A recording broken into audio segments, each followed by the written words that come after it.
Hello বন্ধুরা, কেমন আছেন? সবাই ভালো আছেন? আমিও ভালো আছি, সব তোমাদের আশীর্বাদ দিয়ে। আজকে আমি একটা 20 হয়ে গেছে আর আমি রান্নাটা করে ফেলেছি। কেন কি আপনাদের আগেই আমি বলে দিয়েছিলাম কি আমার বাচ্চাদের 1:30টার সময় ছুটি হবে, আস্তে আস্তে 1:45 বেজে যাবে। তো তার আগে আমার কি বলবো, বলতে গিয়ে ভুল হয়ে যাচ্ছে, সরি। বলছিলাম কি 1:45টার সময় তো আমার হাজব্যান্ড আসেন, তো ওনাকে খাওয়া দাওয়া করাবো। তারপরে সেই জন্যেই আমি আগেই বলে দিয়েছিলাম ভিডিওতে কি আমি রান্নাটা আগেই করে নিয়েছিলাম, যখন আমি পারি তখন আপনাদেরকে আমি দেখাই। তো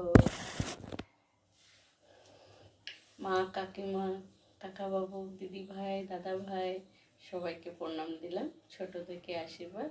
সবাই কেমন আছেন? আশা করি খুবই ভালো থাকুন, সুস্থ থাকুন আর সবসময় আমার পাশে থাকুন। ঠিক বলেছি? তাহলে আমি আপনাদেরকে আজকে রেসিপিটা দেখিয়ে দিই কী রান্না আছে। আজ তো বৃহস্পতিবার, তো সকালবেলায় ভোরবেলায় উঠেই চান করে আগে মা লক্ষ্মীর আমি ঘট পাতি, তারপরে বাচ্চাদের ব্রেকফাস্টের জোগাড় করি, তারপরে লাঞ্চ জোগাড় করব, তারপরে বাচ্চাদের টিফিন দিয়ে বাচ্চাদেরকে আবার পটি টটি করিয়ে মুখ টুক ধুইয়ে ওদের চান টান করিয়ে ওদের একটু কিছু খেতে দিয়ে দেবো ব্রেকফাস্ট করে।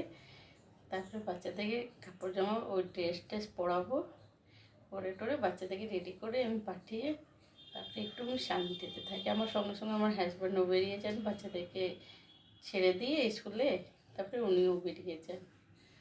তো এই হলো ব্যাপার। কি রান্নাটা তো আমি করে ফেলেছি, আপনাদেরকে তো আমি শেয়ার করতে পারলাম না, তাই হয় আমি রান্নাটা দেখিয়ে দিই আমি আজকে কী করেছি। ভিডিওতে তো আগেই বলেছিলাম বৃহস্পতিবার দিন আমি তো নিরামিষ রান্না করব, তো রসুন পেঁয়াজ করি তো বটোই। তারপরে আমি যে কি করেছি আজকে বলে দিচ্ছি, দেখিয়েও দিচ্ছি। ফার্স্টেতে আছে 5 মিশালির ডাল,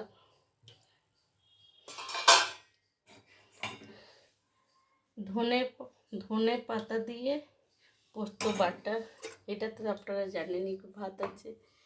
এটা হচ্ছে পোস্ত, আলু পোস্ত। তারপরে